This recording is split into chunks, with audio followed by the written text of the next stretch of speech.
Ngayong araw, i-demo ko sa inyo yung tatlong saxophone model ng Yamaha. Yung student, yung intermediate, at yung professional. So, tingnan nyo kung bakit mura lang yung student, yung intermediate na somewhere in between, and bakit mahal yung professional. So, pakinggan nyo ha. Okay, available pala itong mga sax na to sa shop ko if interested kayo. So, this is a Yamaha AS100, considered beginner saxophone.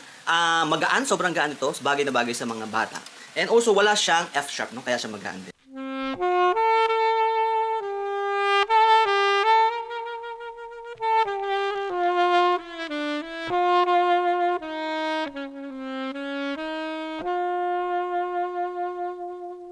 Okay, next is Yas 275. Consider intermediate siya kasi meron siyang F sharp key. So dahil doon, medyo bumigat din siya.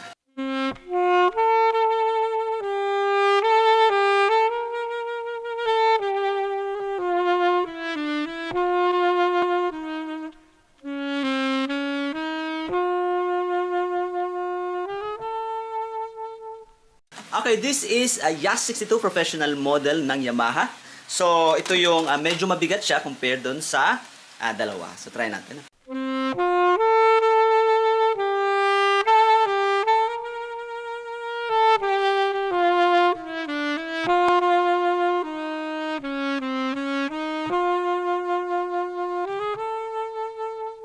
Kayo, ano nagustuhan nyo? You comment down below.